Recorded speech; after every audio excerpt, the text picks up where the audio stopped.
چور کے بارے میں تو آپ سنتے ہی رہتے ہیں کہ چور کس کو کہتے ہیں، لیکن یہاں پر حضور اقدس صلی اللہ علیہ وسلم نے بدترین چور کسے کہا، بدترین چوری کرنے والا کون ہے؟ چلیے یہ حدیث سن کر آپ خود ہی اندازہ لگا لیں کہ بدترین چوری کرنے والا کون ہے۔ تو یہ دیکھیں، یہ حدیث عربی میں لکھی ہے یہاں پر، ان عبداللہ بن ابی قتادہ رضی اللہ تعالیٰ عنہ ان ابی قال قال رسول اللہ صلی اللہ علیہ وسلم اسوأ الناس سارقۃ الذی یسرق صلاتہ قال یا رسول اللہ وکیف یسرق صلاتہ قال لا یتم رکوعها ولا سجودها۔ یہ اس کا ترجمہ ہے۔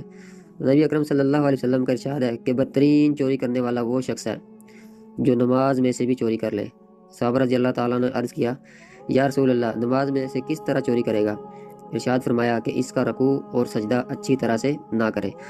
تو اس کا تھوڑا فائدے میں آپ کو یہاں پر میں چیک کرواتا ہوں۔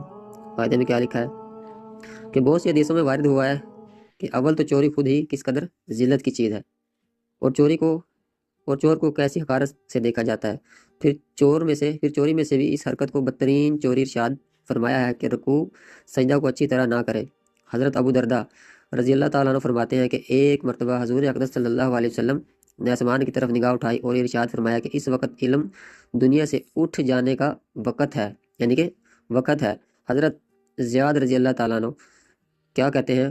زیاد رضی اللہ تعالیٰ عنہ نے عرض کیا، یا رسول اللہ علم ہم میں سے کس طرح اڑ جائے گا؟ ہم لوگ قرآن شریف پڑھتے ہیں اور اپنی اولاد کو پڑھاتے ہیں، اور وہ اسی طرح اپنی اولاد کو پڑھائیں گے اور سلسلہ چلتا رہے گا۔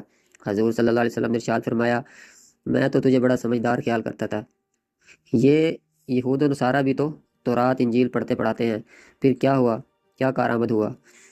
ابو درداء رضی اللہ تعالیٰ عنہ کے شاگرد کہتے ہیں کہ میں نے دوسرے صحابی حضرت عبادہ رضی اللہ تعالیٰ عنہ سے جا کر یہ قصہ سنایا۔ انہوں نے فرمایا کہ ابو درداء رضی اللہ تعالیٰ عنہ سچ کہتے ہیں، اور میں بتاؤں کہ سب سے پہلے کیا چیز دنیا سے اٹھے گی؟ سب سے پہلے نماز کا خشوع اٹھ جائے گا، تو یہ دیکھے گا کہ بھری مسجد میں ایک شخص بھی خشوع سے نماز پڑھنے والا نہ ہوگا۔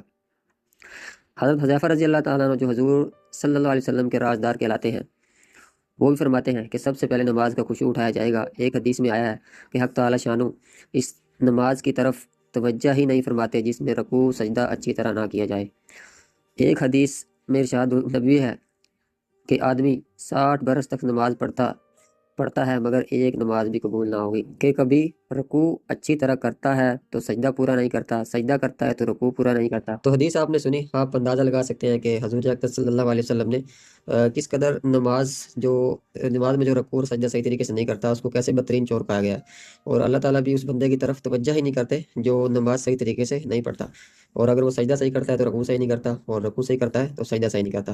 تو آپ اپنے گرد و نواح میں بھی جہاں کہیں آپ نماز پڑھنے جاتے ہیں مساجد میں، تو آپ خود بھی کوشش کریں، اور اگر کسی شخص کو آپ ایسے دیکھتے ہیں تو اس کو اطمینان سے، پیار سے حضور اقدس صلی اللہ علیہ وسلم کی حدیث بھی سنائیں، اور اس کو پیار سے سمجھائیں کہ نماز پہلی بات تو آپ طریقے سے پڑھیں، سکون سے پڑھیں، کیونکہ آپ ایک تو ٹائم نکال کے اللہ کے لیے آ رہے ہیں، اور اگر آپ کی نماز بھی قبول نہ ہو تو کیا فائدہ پھر ایسی نماز پڑھنے کا جو کہ آپ نے ٹائم نکالا بھی، سمجھو آپ کہ آپ نے ٹائم ہی ضائع کیا جو قبول ہی نہ ہوئی۔